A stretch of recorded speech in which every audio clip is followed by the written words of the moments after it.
You are listening to the ADHD Support Talk Radio podcast. ADHD Support Talk Radio is sponsored by ADDclasses.com. Sign up now for a free webinar by going to www.addclasses.com. This is your co-host, Tara McGillicuddy, and I don't know about you, but I am completely overwhelmed with all the craziness and negativity going on in the world right now. So I actually did an interview. I was interviewed by Laurie Dupar back in 2016 at the Succeed with ADHD Telesummit. And we talked about combating or battling negativity when you have ADHD. So I thought this was a good time to put this interview up as a podcast because I think all of us can use it and it's going to help all of us to listen to it, including myself. So here it is. And if you would like to learn more about the Succeed with ADHD Telesummit, you can go to ADHDTS.com. That's ADHDTS.com. So now I get to introduce you to our guest for the next half hour, and she's one of my favorite people, a powerhouse in the ADHD community. I want to welcome my friend and colleague, Tara McGillicuddy, who's going to be talking to us about combating negativity and thriving with ADD and ADHD. Let me tell you a little bit about Tara. Tara is an internationally recognized adult ADD and ADHD expert and has been passionately helping people affected by ADD and ADHD lead happy and productive lives. Through the use of online technology, Tara has been providing virtual support for the last 2 decades, connecting people affected by ADD and ADHD with education and support resources. She's the founder and director of ADDclasses.com, the leading resource for virtual ADD and ADHD support and education. She's the host of ADHD Support Talk Radio, which is a top ADHD podcast on iTunes and top self-help show on Blog Talk Radio. And in addition to her online ADD and ADHD resources, Tara also provides coaching to adults with ADD and ADHD. So welcome, Tara. Thank you. I'm so glad that I'm back again this year. Thanks so much, Laurie. Absolutely. I don't know if a telesummit would be complete without you joining us. What do you think? I don't know. I know I've been doing for the past, 6 years, and I look forward to it each year. So I'm so excited to be here this year. Great. So I'm really liking this topic you're going to talk about to us today about combating negativity and thriving with ADHD. So why is the topic of negativity so important for people affected by ADHD? Well, I've been involved in the ADHD support community for close to 2 decades, and what I've been noticing is that the one thing that really gets in the way of people succeeding with ADHD, or not the one thing, one of the things that really gets in the way is negativity. And negativity, whether it's our own thoughts, other people around us, society, can really get in the way and hold people back from being productive, from being happy. And there's so much information out there about, the best time management tools for people with ADHD. How to get places on time, how to deal with procrastination and everything else. But what I've been noticing is that negativity, it just really holds people back. And a lot of people just naturally live and just deal with negativity and aren't mindful and don't realize how much it's impacting them. So I thought it was time to really bring this up and delve into it and help people get out of negativity or realize how much it gets in the way. Right. You mentioned a couple different ways that you see this negativity and show up for people, how and where they get stuck or how it interferes with them moving forward or whatever. But you said something about negativity in thoughts and people. There might have been another category, but I'm wondering if you have some examples, because I know that's always really helpful to the listeners, right? How would someone notice, or how would someone notice that they were combating negativity in their thoughts or in their relationships, that kind of thing? Well, I think that's the key, is people are not realizing that the negativity is impacting them and that it's important to identify and begin combating it. A lot of people will try to read a book on ADHD or take a class, and they have this mindset already. It's, oh, I failed before, it's not going to work, or, why bother? I'm a loser, I'm this, I'm that. And if that's the mindset you're stuck with, if that's the thought, you're not going to be successful with the class. The book is not going to help you as much as it might if you were more positive with your thoughts. So, that's the thing. It's just we get in our own way. And, when you have ADHD, especially a lot of people who are just, getting diagnosed with or identifying it, is people have gone through decades of life just being told they're not good enough.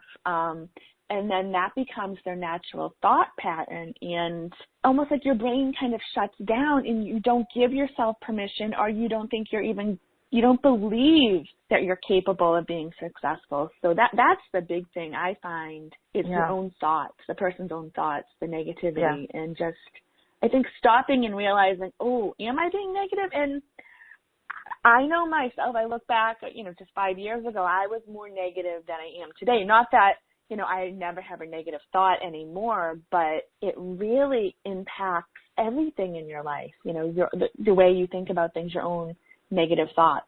Yeah.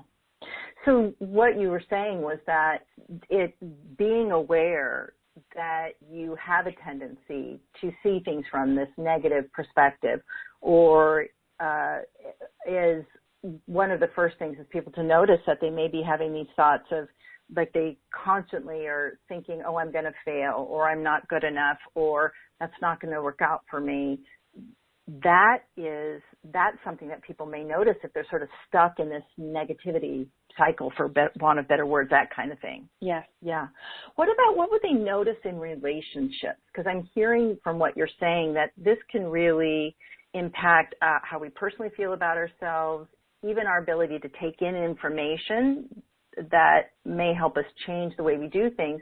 What do you suppose that people are noticing in relationships when they're in this negative thinking? Well, just think of the people that are around you. If you're around a bunch of people and you didn't enjoy being with them, a lot of that has to do with your own perception, the way you talk to people. And like a lot of people will say, like attracts like, and it's true.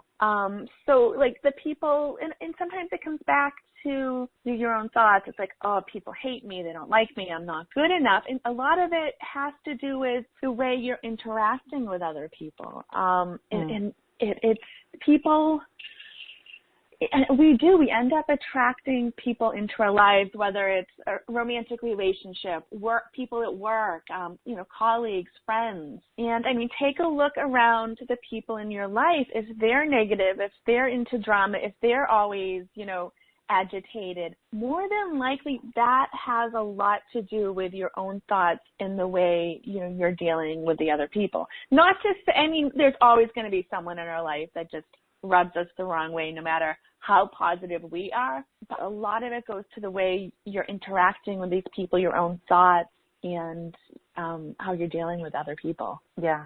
So it's like start to pay attention to what you're noticing, not only in your own head, but in your relationships. It almost sort of like an observer, just notice, wow, there's a lot of focus on, like you said, that negativity, what we can't do, what's wrong, that kind of thing, that if you're noticing that in other people in your life, it could be because that's who you feel comfortable with, because you're sort of coming from that place. Is that what I'm hearing? Oh, definitely. And it is. It's comfortable. It's weird when you start surrounding yourself with people who are more positive and you're used to just all this negativity. It feels weird to be, or uncomfortable sometimes, to be around that positive energy and those positive people, especially when you're comfortable being around negativity, because that's all you know. Yeah. Yeah, I almost feel like it's something that we may not even recognize unless we actually put our attention on it. And then we may start to notice, like you said, how much that is coming into our lives, how much that's affecting us. You mentioned a word, and I want to go back to it because you said something about drama. You said, tell me about drama. We live in a society, just the whole world right now, where a lot of people are addicted to drama. I mean, take the news, take television. Like so many people, they make money off of the negativity and drama. It's just, that's what we know. And as a society, that makes everyone more stressed. That feeds into illness. And when you have ADHD, I mean, research suggests and shows that people with ADHD are more likely to have addiction issues or abuse substances, and drama that's somewhat can be like self-medicating. So the average most people in society are dealing with drama addiction, and someone with ADHD, it's going to affect them even more. And you take like social media, for example. Somebody says something you don't like, and everyone gets into this argument. The news, I know I stopped for the most part watching the news a couple of years ago. Every once in a while I'll turn it back on just to see what other people are paying attention to, what's going on in the world. But it is so negative, and the news channels make money off of us watching, so they want to keep up the drama. And then think about the television we watch. I mean, dramas. And you take like Netflix now, where years ago we used to just, watch a couple shows, wait for the next week to watch it. Now we have that binge watching. And we're not binge watching like Fuller House, which is a happy, show. We're binge watching, people killing other people. We're binge watching drama because a lot of us are addicted to it, and our minds, when we see somebody else go through a trauma, like our minds don't really say, okay, this isn't me, this is somebody else. Our mind, we still go through that, and it affects us, our body. It makes us more stressful. Yeah. It makes more stress, and it just really impacts us. And I mean, there are days where people don't feel like getting out of bed, and sometimes it might have to do with what you're observing on TV or in the rest of the world. Right.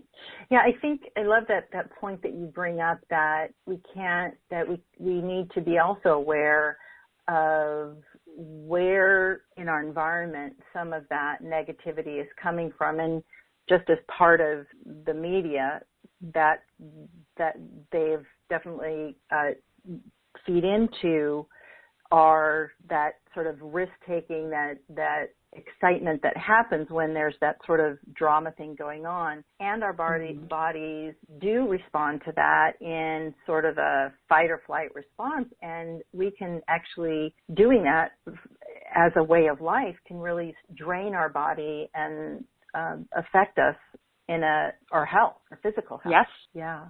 What I'm wondering, when we're talking about, I love that term, by the way, drama addiction, what might people notice, because in their relationships, so they may notice that I'm hearing you say, notice if you're watching a lot of television or things where there's all this heightened drama going on, or chaos or whatever going on. What about in our relationships? What about the drama in relationships? Well, are you a person that enjoys gossip? I mean, that is that's drama right there. I mean, if you enjoy gossip and you're talking about this one and that one, that right there is a sign that maybe you're feeding into this drama addiction. Also, if you're one of those people that when you're in an argument and you just have to have the last word and you keep coming back, I mean, that's a thing right there. And then the people you're around, I mean, are like when you go out with a friend or a family member, comes over, like pay attention to your body. Like, do you feel relaxed when that person comes around you? Or do you tense up? Do you have something in the pit of your stomach? Do you feel like you want to fight this person? I mean, that's something to really look at. And going back to the people, it's just stop and just pay attention to how your body feels, how you're reacting to the person. And there's a reason that, it stimulates your brain. It's also like a way of self-medication when you're feeding into this the drama. Yeah. I love those specific examples. If you notice that you're someone that's gossiping, if that's something that you notice happens in your life, you may want to consider that's a type of a drama, right? Or that arguing a lot or creating arguments or keeping arguments going is what I heard you say. Also, notice in your body with the people you're around, if you notice that, if you feel negative, if you feel constricted, when you're around certain people, they may be bringing drama into your life in a way that you may not even be aware of. Mm-hmm. Yeah, wow. So how do we minimize this negativity, some of this drama addiction? Well, I think just realizing it exists and becoming aware of it, that in itself can make a world of difference, just stopping and noticing it and realizing, wow, this really negatively impacts my life. Start with that. Just observe for a while. And then I think, like I talked about an example of stopping to watch the news. That's relatively simple. I mean, people will say, they're not going to, but what can you minimize? What can you reduce? Or what can you just totally cut out of your life? Yeah. So notice it, and maybe just start looking for small ways that you can minimize that or combat the negativity. It may be just as simple as deciding to only watch news once a day rather than 3 times a day, that kind of thing. Or is that what I'm hearing? Yes. Oh, yeah. And I'm thinking about this gossip thing, and I'm wondering, because that can be sometimes hard to stop when someone's in that kind of relationship with someone. Any advice there? I don't know why I'm asking that. It just seems like something that I'm wondering, like, what can someone do about that? Because that's really changing relationship patterns. But I think just kind of realizing gossip's not good, it's not beneficial. I mean, you can still talk to the person, but maybe you just redirect the conversation.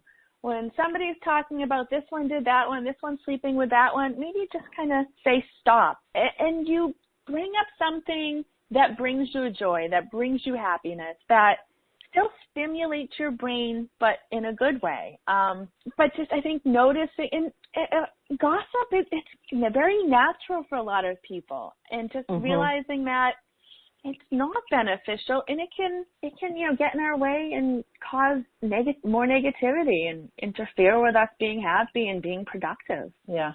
So if they're noticing that, I'm doing this gossip, or I'm involved in this, because I think what I understand about gossip is usually if you're involved in gossip, someone's also gossiping about you. It's sort of this awful cycle.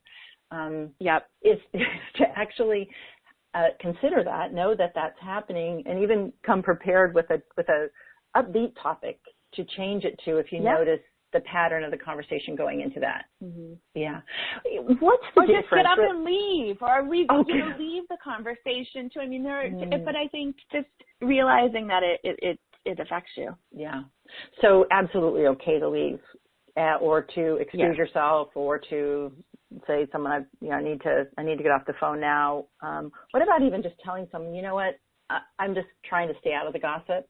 Yeah, I think depending on who the people are in your relationship, sometimes it's okay, more than okay, to say, I'm not doing this. I'm not getting into it. Don't bring me into your gossip. Wow. Okay. So really calling it what it is. I'm wondering if we have this sort of being positive thing versus combating negativity. Is there any difference that we need to understand about that, or that you want to say anything more about? I mean, I think, you can be positive, but if you're not dealing with and combating the negativity, they're gonna outweigh each other. So I think just realizing being positive is one part of combating negativity, but I think before you can do that, sometimes you just have to realize all the negativity that's in your life before you can. Sometimes you can just change your mindset, change the way, add positive thoughts, add positive people into your life. But for some people, it's very important to realize how much negativity is actually in your life, and before you can, they're not one and the same. I mean, the being positive helps combat the negativity, but I think it's important to really realize how much negativity is in your life and how it's impacting you. Yeah. I don't know that I've ever heard somebody put it so clearly that, you can be positive, but if you're not also minimizing the negativity, like you said, they sort of balance each other out. So it's really important to be looking, it could be helpful to look at both. How do I want to bring more positivity in my life, but also where do I want to sort of cut out some of this negativity or, like you said, drama addiction? Mm-hmm. Yeah. So what about a plan to combat this negativity? What do people with ADHD do? The things we talked about earlier is what can you first become aware of it, become mindful that there's some negativity. Just start by just observing the things in your life, the people in your life, what, the social media, the TV, whatever you have in your life. I think first is observe, becoming aware of how it's affecting you.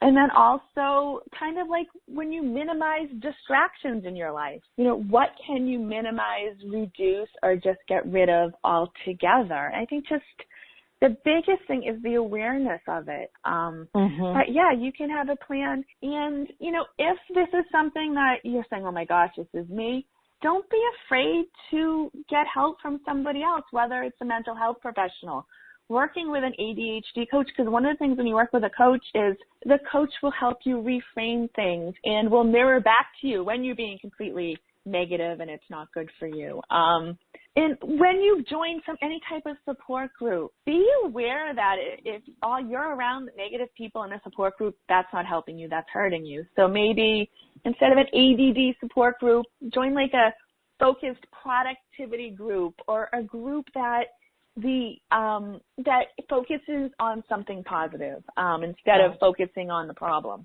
Yeah. Wow. I like that. Focus on the positive instead of focusing on the problem. So some of the things that you mentioned is really being aware of it. You said that several times, and I'm hearing that very clearly. Being aware of it, it's almost like doing sort of like an inventory of, okay, where maybe this negativity showing up for me? And just start to notice ways that you can minimize that, like we talked about. And if you're feeling like this is something that you can't necessarily do on your own, or that you want help with, or you want to work with someone else with, coaches are trained to help you reframe that, to notice things. If you want to put your attention there, that might be a way to go. And I love the comment about, and because I know this actually goes into what you do, you actually offer a lot of these really positive types of groups where they're focused on productivity, focused on moving forward. That may be a direction somebody wants to go to help combat this negativity. Yes. Yeah. So I'm noticing the time, and I'm wanting to make sure that we have a chance for people to hear a little bit about the bonus gift. Well, first I want to thank you for coming, Tara. It's always a pleasure to have you on the Telesummit. You always bring an interesting topic and great little bits of information that are so applicable to our listeners. I want to thank you for that. Thank you for the listeners for coming and spending some time with Tara and I. Hi, this is Tara McGillicuddy. Thank you so much for listening. I really hope you got a lot out of this interview. And as I said in the beginning, this was recorded back in 2016. And when I thought about doing this, I had no idea that 3 years later, the world was going to get crazier, or what appears to be crazier. I think we're just bombarded with more and more information and news and media and all that. So it appears that things are crazier and more negative than they are. But, as I said in the interview, we're in control and we can change our perception and battle negativity. And I really want to thank Laurie Dupar for giving me the opportunity to do this interview and to also release this on my podcast. If you'd like to learn more about the Succeed with ADHD Telesummit and Laurie Dupar, you can go to ADHDTS.com. And just a reminder that the ADHD Support Talk radio podcast is sponsored by ADDclasses.com. You can sign up now for a free webinar by going to www.addclasses.com. And this is your co-host, Tara McGillicuddy.